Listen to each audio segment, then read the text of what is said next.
छह भाग। सामान्य भूत, आसन्न भूत, पूर्णभूत, अपनभूत, संदिग्ध भूत, हेतु भूत। सामान्य भूत किसे कहा जाता है? कोई बता सकता है? सामान्य भूत मतलब काम हो चुका है अतीत में, लेकिन कब हुआ है उसका कुछ अता पता नहीं। जैसे कि मैंने खाया, तुमने पढ़ा, उसने सोया, उसने लिखा, इसे पता चलता है कि काम हो चुका है, लेकिन कब हुआ है ये मालूम नहीं। तो सामान्य भूत में किसी को कोई शंका है? नहीं। असन्न भूत क्या है?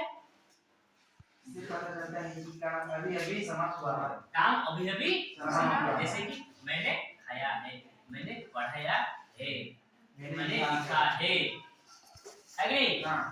मैंने पिया है नहीं? मैंने नाचा है। ये सब क्या है? आसन्न। पूर्णभूत क्या है? इससे पता चलता है काम एकदम समाप्त हो चुका है। काम एकदम समाप्त, तो उसका तमाम भी हो चुका है नहीं? काम का तमाम हो चुका है। जैसे कि मैंने लिखा था, उसने लिखी थी, मैंने खाई, मैंने पढ़ा था, उसने नाचा था, उसने पिया था, है नहीं? ये है पूर्णभूत। अपूर्णभूत मतलब इससे पता चलता है कि कार्य अतीत काल में शुरू हुआ था, लेकिन वर्तमान के समय में खत्म हुआ है कि नहीं उसका हमें कुछ पता नहीं, लेकिन अतीत काल में शुरू हो गया था। जैसे कि वो जा रहा था, सुफियान ने कहा कि सर वो जा रहा था, वो खा रहा था, वो पी रहा था, वो दौड़ रहा था, वो हंस रहा था, है नहीं? इसे पता है कार्य अतीत काल में शुरू हुआ था, लेकिन अभी तक समाप्त हुआ है कि नहीं उसका कुछ पता नहीं है। ये है बात, समझ में आ रही है? फिर क्या है? संदिग्ध, मतलब ये जो काल अतीत में हुआ है कि नहीं हुआ है, हम शंका है, हमारे मन में संदेह है कि उसने किया होगा कि नहीं होगा। जैसे कि उसने चिट्ठी लिखी होगी, खड़े होकर बोलो, उसने चिट्ठी लिखी होगी, उसने चिट्ठी लिखी होगी। हमें संदेह है लिखी होगी कि नहीं होगी, लेकिन संदेह है हमारे मन में, है नहीं? बैठो, धन्यवाद। फिर क्या है? हेतु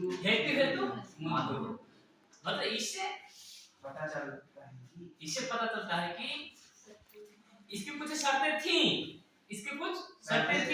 वो शर्तें पूरी ना होने के कारण कार्य नहीं हो पाया।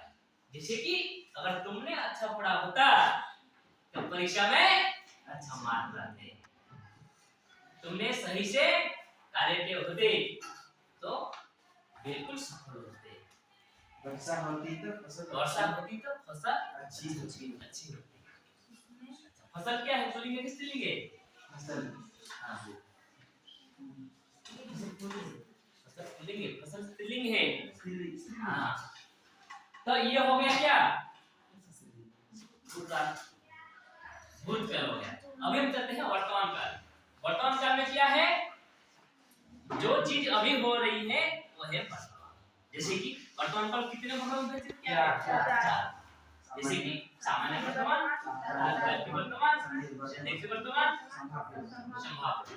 सामान्य वर्तमान मतलब जो चीज हर रोज घटती है कि नहीं? जो चिरंतन सत्य है, जो वैज्ञानिक की दृष्टि से भी सत्य है, उसे हम क्या कहेंगे? सामान्य वर्तमान। जैसे कि उसको अंग्रेजी में बोलते हैं प्रेजेंट सिंपल। क्या बोलते हैं? Present simple. जैसे कि मैं खाता हूँ, रोता है, वो सोता है, वो